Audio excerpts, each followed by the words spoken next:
세계 2차 대전 우리가 기억합니다. 겪어보지는 않았지만 아무튼 기억을 합니다. 왜냐하면 역사적으로 많은 일들이 있었기에. 그런데 그 제2차 세계대전이 끝난 후 한 그 독일의 어느 마을, 폐허가 된 그 마을에 교회가 있었는데 그 이야기를 제가 주보에 실었어요. 그리고 사진도 제가 하나 이렇게 올렸거든요. 예수님 상이에요. 근데 그 상에 보면 자세히 보면은 팔이 손이 없어요. 그 예수님 상에 주보를 읽어보시면 내용들이 있는데 거기에 이제 그 특별하게 그 상이 제가 생각을 하게 된 이유가 손이 없거든요. 예수님 그 상에 거기에 글씨가 써 있는데 예수님의 말이에요. 그러니까 그들이 상상한 거예요. 그 독일에 있는 사람들이 상상해서 그 상을 우리 복구합시다. 그래서 손도 다시 붙이고 다 합시다 했는데 어느 한 분이 그러지 맙시다. 그리고선 쓴 글이 있는데 그게 뭐냐면 나에게는 손이 없습니다. 오직 당신의 손뿐입니다. 그러니까 이게 뭐냐면요. 예수님이 손이 없어요.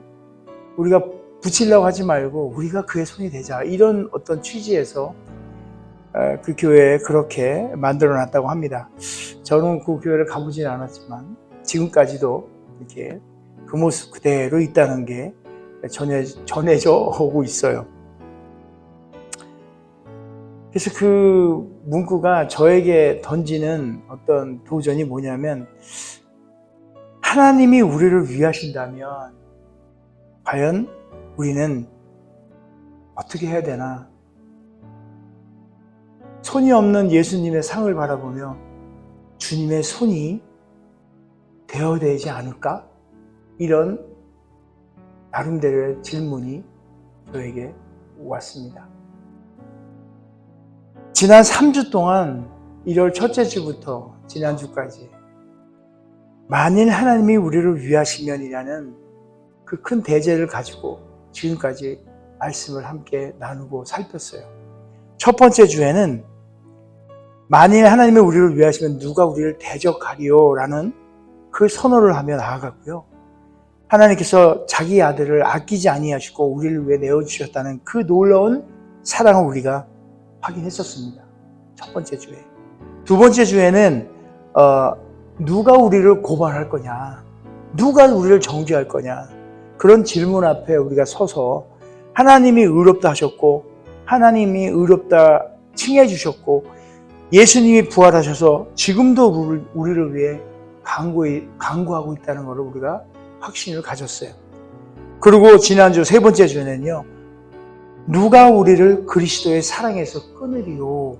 라는 질문을 우리 스스로에게 던졌습니다. 환난이나 공고나 박해나 심지어 사망조차도 우리를 그리스도의 사랑에서 끊을 수 없다고 우리가 선포했어요. 그리고 오늘 네 번째 마지막 주일입니다. 1월. 그리고 만일 하나님이 우리를 위하시면 이 시리즈가 오늘로 마감을 합니다.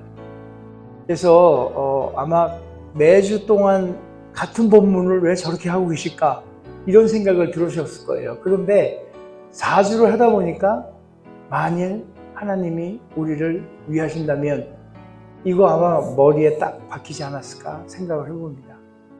이것이 2026년 한 해를 달려가는 우리 교회의 표이기도 합니다.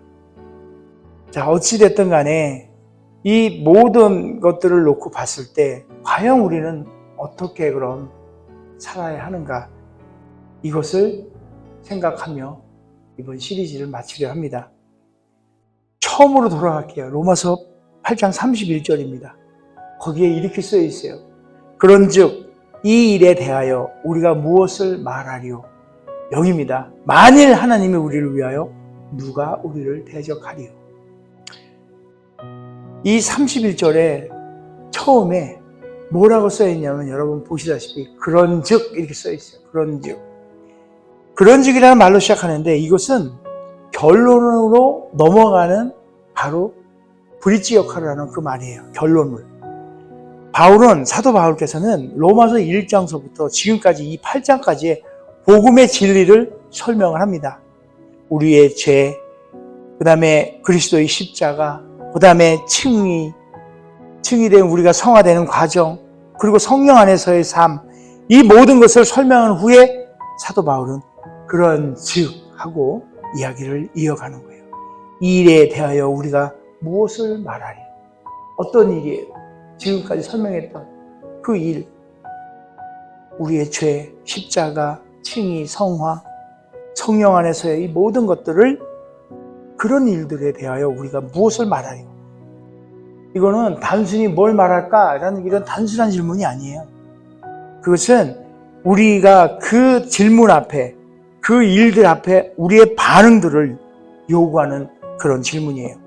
하나님이 우리를 위하신다는 이 놀라운 진리 앞에 우리는 무엇을 말하고 우리는 무엇을 행하며 어떻게 살 것인가에 대한 우리 삶에 대한 직접적인 도전인 것입니다.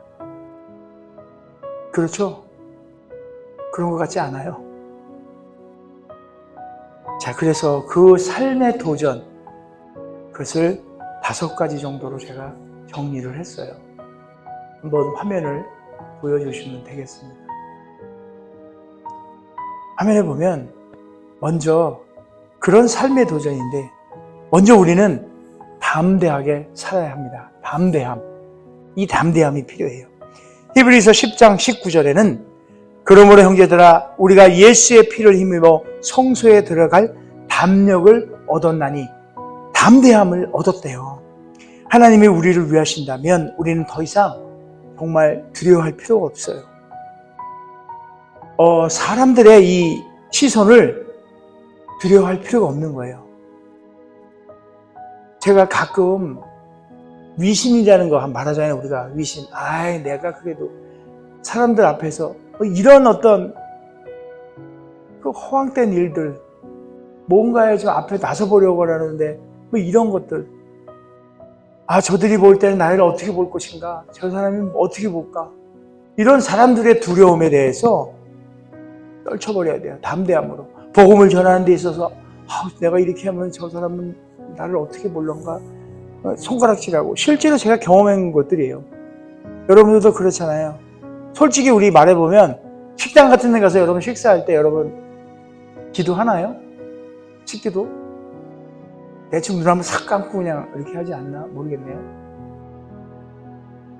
뭔가 좀 남의 시선이 좀 두려운, 꼭 그걸 얘기하는 건 아니지만요, 그러한 것들도 우리가 개의치 말아야 해요.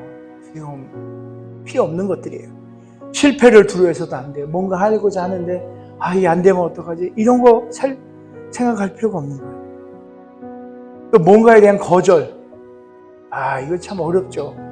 그거에 대한 두려움들 안 해도 돼요. 우리 교회가 시카고 그 사우스에 있는, 남부 지역에 있는 우리 CPS 아이들 중에 그 아이들에게 예수 그리스도 사랑을 전하는 일들을 지금까지 합니다. 그 복음을 전할 때 정말 담대함으로 전해야 돼요. 언어가 좀 어눌해서 어떡하지? 물론 걱정도 되긴 합니다. 그러나 두려워할 필요가 없어요. 비록 우리가 작은 교회지만 재정도 좀 작기도 하고, 작으니까 또 인력도 이렇게 작고, 그러나 우리는 예수 그리스도의 이름으로 담대해야 합니다. 왜냐하면 하나님이 우리를 위하시기 때문이에요. 제가 아프리카 그 선교 한다고 이래저래 준비하잖아요. 가서 이제 커피 농장에 대한 사역도 꿈꾸고, 실제로 의료 사역, 의료 선교 가기 위해서 지금도 무단히 준비를 하고 있고, 이런 모든 것들을 하고는 있지만, 사람들이 물어봐요. 아니 목사님, 거기 그게 가능해요? 거기까지 가서? 그리고 재정은 어떻게 하려고요? 더군다나 거기 스왈리어인데 그거 통해요? 목사님 스왈리어 아프리카말 할 줄 알아요? 모르죠. 제가 어떻게 알아요? 올라가락가락 이런 거 알아들 수도 없고. 72가지의 종교가 공식 언어로 제정이 되어 있어요. 아프리카 전 지역으로 보면. 그 중에 가장 대표적인 언어가 스와힐리어인데 잘 몰라요. 그나마 영어 조금 할 수 있죠. 아무튼 저는 뭐 재정이라든지 어떻게 그게 가능할지 저는 답이 없습니다. 저 솔직히. 그러나 말씀에 의지하여 저 담대하게 갈 겁니다. 왜냐하면 하나님이 저를 위하고 계시기 때문에, 하나님 제 편이기 때문에 그런 거예요. 만약 하나님이 정말 저를 그곳으로 부르고 계신다면 하나님께서 그 길을 열어주실 줄 믿습니다. 우리의 생각으로 할 수 없는 것들, 또 지금 저를 돌아보면 제가 할 수 있는 능력이 없음에도 불구하고 하나님이 원하신다면 그 길을 여실 줄 믿습니다. 여러분들이 갖고 있는 소망들, 당장 앞이 보이지 않고 우리의 생각대로 정말 택도 없는 일을 한다 하더라도 우리의 생각에 하나님이 함께 하시고 하나님이 우리 편이시면, 또 우리를 위하신다면 두려워할 이유가 전혀 없습니다. 그저 담대히 나아가면 될 줄 믿습니다. 자, 그리고 두 번째로는요, 우리는 사랑으로 살아야 해요. 사랑. 로마서 8장 39절에 우리 주 그리스도 예수 안에 있는 하나님의 사랑으로, 이렇게 끝을 맺습니다. 우리가 받는 이 사랑을 우리는 다른 사람들에게 꼭 흘려보내야 돼요. 이 고인물은 썩잖아요. 하나님의 사랑, 우리 가운데 흘러들어온 그 사랑, 우리도 흘려보내야 돼요. 요한일서 4장 19절에 우리가 사랑하면 그가 먼저 우리를 사랑하셨습니다. 먼저 우리를 사랑했어요. 그 사랑 우리가 받았어요. 그 받은 사랑 고여있는 것이 아니고 흘려보내는, 그것이 우리가 사랑으로 살아내는 일입니다. 하나님이 우리를 위하여 아들을 내어주셨다면 우리는 다른 사람들에게 무엇을 줄 수 있을까요? 하나님이 우리를 의롭다고 하셨잖아요. 그랬다면 우리는 다른 사람들을 어떻게 대해야 돼요? 사랑을 받고 의로움으로 의인이라고 칭함을 받은 우리가 다른 이들에게 어떻게 대해야 되는 거예요? 계속적으로 반복되는 얘기지만 우리 교회 좀 작죠, 그죠? 1000명 조금 안 되는 교회예요. 좀 작은 교회죠. 그러나 우리는 사랑으로 살아갑니다. 서로를 사랑하고, 또 아무도 돌보지 않고 있는, 글쎄 제 생각인가요? 아무튼 누구도 참 가는 걸 꺼려하는 시카고 남부지역의 아이들도 사랑하고요. 또 아직 만나지도 못한 그 아프리카에 있는 영혼들, 그들도 사랑합니다. 사랑. 제가 가끔 다른 교회에 찬양을 부탁받아서 이렇게 사역을 나갈 때가 있어요. 제 목소리를 자랑하려 하는 건 아니고요. 저는 하나님의 사랑을 찬양하기에 나갑니다. 그냥 저의 주어진 제 목소리로 내가 받은 하나님의 그 사랑을 찬양을 통해 다른 사람들과 나누기 위해 갑니다. 바로 그것이 제가 하나님 앞에 받은 모든 것들, 내 삶의 도전인 그 사랑의 행함을 하는 표현이고요. 그렇게 삶을 살길 원해서 지금껏 그렇게 살고 있습니다. 그리고 세 번째예요. 세 번째. 소망으로 우리는 살아야 할 것입니다. 로마서 8장 24절과 25절에 우리가 소망으로 구원을 얻었음에 보이는 소망이 아니니 보는 것을 누가 바라리요. 만일 우리가 보지 못하는 것을 바라면 참음으로 기다려집니다. 여러분, 이 말 어때요? 저는 이 구절을 읽으면서 저의 성급함을 참 회개합니다. 또 소망을 바라보는 거에 있어서 너무 내 시각으로만 보는 것 같다는 생각도 들어요. 아무튼 하나님이 우리를 위하신다면 우리의 미래는 확실하죠. 현재의 고난이 아무리 크다 해도 장래에 나타날 영광에는 비교할 수 없다는 걸 저 여러분 다 알고 있는 일이에요. 여러분, 이 어떤 타임라인이 이렇게 있으면 단기적인 걸로 봤을 때에는요, 우리가 볼 수 있는 게 한계가 있어요. 그러나 이거 시간 타임라인을 좀 길게 뽑아가지고 장차적인 거를 보잖아요. 그러면 그 소망을 바라보는 것들이 달라져요. 뭐 단순한 일일 수도 있겠지만요, 제가 요즘 깨달은 것들이에요. 뭐냐면 누군가의 관계 속에서요, 관계 속에서도 그래요. 짧은 시간 동안 내가 예를 들어서 이 사람을 만나고 있는데 참 좋아요. 근데 그거를 시간 라인을 좀 늘려보면요, 그 내가 좋았던 그 관계가 언젠가는 또 변화가 될 수 있어요. 내가 이 짧았던 관계 속에서 불편함이 있었던 관계가 시간의 라인 속에서 길게 보면요, 그 관계가 저에겐 또 좋은 관계가 되어지는 기반이 될 수도 있거든요. 근데 이런 걸 보면 우리는 잘은 몰라도 하나님이 우리를 위하신다면 우리의 그 긴 시간에 대한 그 장래에 대한 희망과 미래는 확실히 있다는 거에 대해서 저와 여러분 진짜 부인할 수 없을 거예요.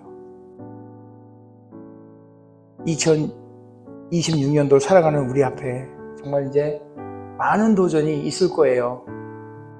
경제적인 어려움, 요즘 보세요. 관세니 뭐 이민이니 뭐 여러 가지 정치적인 혼란들 많잖아요. 뭐 헷갈려요, 저도. 사회적인 뭐 갈등, 이념적인 것들, 사회의 어떤 시스템에 대한 갈등들. 또 둘러보면 우리 기독교 점점 좀 어려워지는 것 같아 보이지 않아요? 특별히 복음을 전하기에 점점 힘들어집니다. 그러나 그런 짧은 것들, 잠깐의 것들을 보지 말고요, 긴 시간을 놓고 봤을 때 우리들에게는 소망이 있습니다.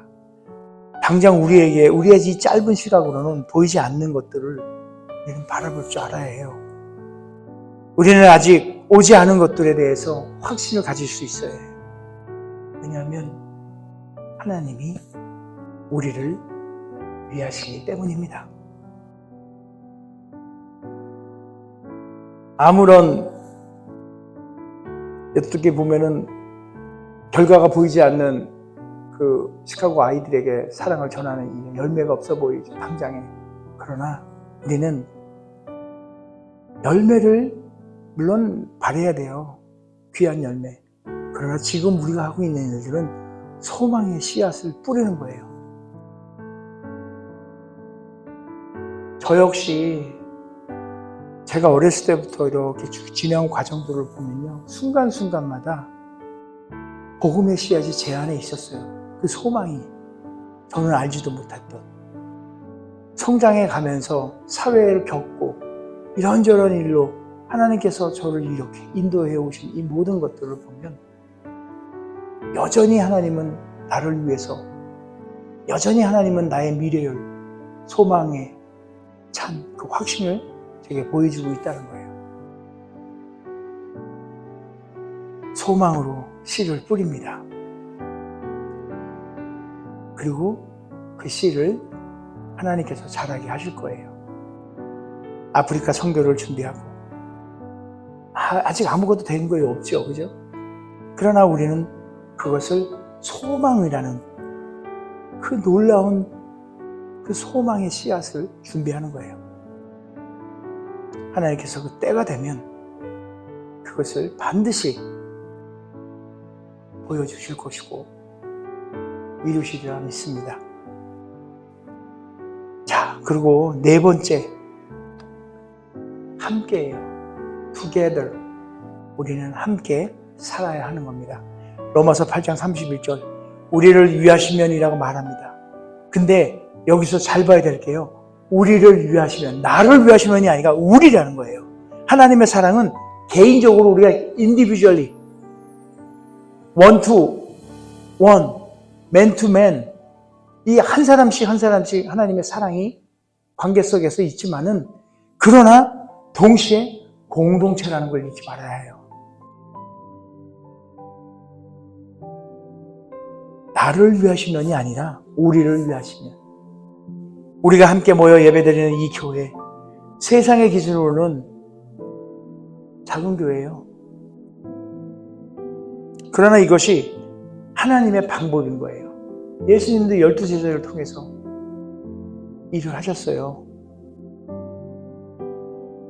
우리 혼자가 아니잖아요. 우리는 함께 하고 있잖아요. 함께 기도하고, 함께 우리가 찬양하고, 함께 섬기고, 함께 꿈을 꾸고 있지 않나요? 하나님의 나라를. 하나님이 우리를 위하신다면 우리는 서로를 위해야 하는 거예요. 함께. 지금 현재 우리 루테란 교회 예배당을 빌렸습니다. 이 모습 또한 아름다워요. 이것은 반면에 무슨 얘기를 하고 있냐면요. 다른 교회와 우리가 협력하여 함께하고 있음을 증명하는 거잖아요. 우리는 다른 교회와 경쟁하지 않아요. 우리는 그냥 거저 협력할 따름이에요. 왜냐하면 하나님이 우리 모두를 위하시기 때문입니다. Together. 하나님이 우리를 위하시기 때문이에요.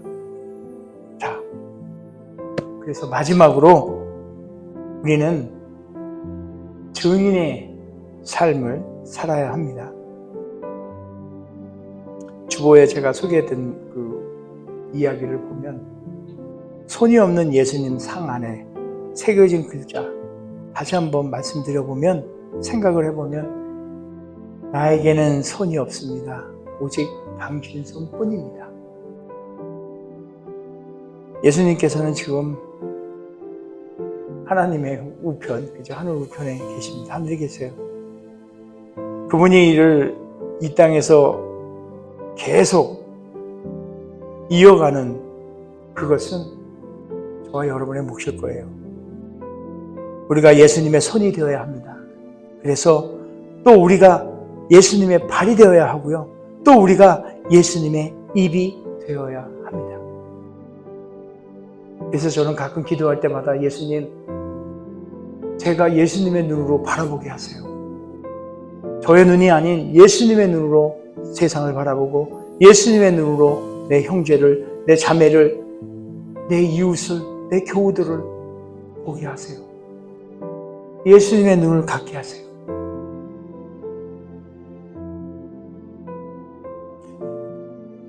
옛날 일입니다. 옛날 일인데요. 그분 성함이 지금 오락가락합니다. 근데 여러분 혹시 이용복 가수 아시나요? 진달래 먹고 물장구 치고 그 노래에 있어요. 진달래 먹고 물장구 치고 다람쥐 쫓던 어린 시절에. 그 이용복 그분이 장님이세요. 장님 이거 아시죠? 참 건전한 노래 이렇게 했던 기억이 나는데요. 제가 이제 오래전에 어떤 성도 한 분을 알았는데 이분은 알코올 중독에 여러 가지로 힘든 삶을 미국에서 사셨던 분이에요. 근데 그분이 옛날에 KBS 악단이 있어요. KBS 악단. 거기서 드럼 치시던 분이에요. 그래서 드럼을 굉장히 잘 쳐요. 그래서 이제 저가 교회 생활하고 찬양 인도하고 할 때 그분을 이제 드럼으로 섬기게 하고. 근데 그분이 문제가 바로 이 술이에요, 술. 술만 먹으면 뭐 교회고 뭐고 없고요. 아무튼 대책 없는 분이었어요. 근데 그분이 하나님을 믿겠다고 교회를 나오는 거예요. 그래서 술을 자시면 교회 안 와요. 근데 제가 그랬어요. 술 자셔도 오시라고. 그냥 오셔서 교회에 오셔서 주무시든 그렇게 하시라고. 제 기억으로요. 부활절 행사를 하고 있는 날이에요. 제가 좀 이렇게 뭐 어떤 행사 같은 거 하면 기획을 잘 하잖아요. 그래서 기획력이 있는 편인 것 같은데, 그날도 행사에 어떤 행사를 했냐면요. 한쪽에서 목사님이 설교를 해요. 그리고 세계 못이라는 그 복음성가를 목사님이 설교 중에 불러요. 그게 이제 기획된 거예요. 부르고 우리는 한쪽에서 십자가 대신 나무 목판에다가 못을 박는 거예요. 꽝꽝. 그러면 예배당에 그냥 못 박는 소리가 들리잖아요. 그때 그 무리들이 예수님 못 박았네. 이렇게 못 박는 소리가 예배당을 다 둘러싸고 울려 퍼질 때 그분이 술 먹고 오셔가지고 거기서 대성통곡하고 우는 거예요. 그러면서 그 사람의 고백이 뭐냐면요. 아까 얘기했던 이용복 씨예요. 자기가 내 눈을 뽑아가지고 이 쓸데없는 눈 뽑아서 그 이용복 씨한테 드리고 싶다고 이용복 씨한테 전화를 했대요. 제가 지금 두서없이 갑자기 제가 생각이 나서 얘기를 드렸는데요. 이게 참 뭔 얘기다가 이렇게 됐는지는 모르겠지만 아무튼 우리가 그 동상에 손이 없는 것처럼 우리가 지금 그런 증인의 삶, 예수님의 손과 발이 되는 그 삶, 제 눈을 빼서 이 추잡스러운 세상 보기 싫고 유혹에 받기 싫은 이 눈 뽑고 예수님의 그 눈을 제게 해달라고. 그날 이후 저도 그런 기도를 가끔씩 하게 됩니다. 그래서 눈이 나빠지는지 모르겠어요. 아무튼 여러분, 예수님의 발이 되고 예수님의 손이 되고 예수님이 입이 되기를 원하고 바라고 소원합니다. 사도행전 1장 8절에 우리가 다 아는 말씀이 있어요. 오직 성령이 너희에게 임하면 너희가 권능을 받고 예루살렘과 온 유대와 사마리아와 땅 끝까지 이르러 내 증인이 되라고 합니다. 우리는 증인이에요. 하나님이 우리를 위하신다는 것을, 그리스도의 사랑이 우리를 끊을 수 없다는 것을, 우리가 넉넉히 그 모든 것들을 이긴다는 것을 증언하는 사람들입니다. 시카고 아이들에게 거저 좋은 사람이 되라 이런 걸 전하는 게 아니에요. 예수 그리스도의 증인으로서 예수님의 사랑, 예수님이 너희들도 우리 모두를 사랑하신다는 그거를 증거하는 거예요. 아프리카 갈 때도 그 커피 농장 해가지고 뭐 돈 벌자고 하는 것도 아니고요. 의료 선교 한다고 해서 뭐 그렇게 하는 것도 아니고요. 이 모든 것들을 다 들어서 그거는 본질이 아니에요. 우리의 본질은 예수 그리스도의 사랑, 그거를 전하는 거예요. 그런 증인이 되어야 돼요. 하나님의 사랑을 증언하고 그리스도의 복음을 전하는 게 우리의 삶인 거죠. 4주 동안의 이 여정이 오늘로 마무리를 짓습니다. 그러나 이제 진정한 삶의 여정은 이제부터 시작이에요. 만일 하나님이 우리를 위하시면 누가 우리를 대적하니? 이 단순하지 않는 질문 앞에 우리의 신앙 고백이 됩니다. 우리의 삶의 방식이 되어야 해요. 그리고 우리의 이 모든 삶의 근거가 되어야 되는 것입니다. 오늘 이후에 정말 우리는 여전히 작은 교회일 거고요. 또 우리는 여전히 루테란 교회 예배당을 빌려서 사용할 겁니다. 그리고 여전히 재정적으로도 어려움이 있을 거고요. 여전히 복음전도라는 난제 아닌 난제에 직면하며 살 것입니다. 그러나 확신합니다. 하나님이 우리를 위하신다는 것을, 그리고 그리스도께서 우리를 사랑하신다는 것을, 또 성령 하나님께서 우리와 함께하고 계시다는 확신합니다. 이 확신으로 우리는 정말 담대하게 사랑으로 소망함으로 함께 증인으로 살아낼 것입니다. 만일 하나님이 우리를 위하신다면 그 누가 우리를 대적하리요. 이 선언이 오늘, 아니 이번 주, 아니 이번 한 달, 아니 2026년을 살아가는 지표를 삼고 정말 하나님 앞에 멋진 삶을 올려드리는 저와 여러분 되기를 예수님의 이름으로 축원드립니다.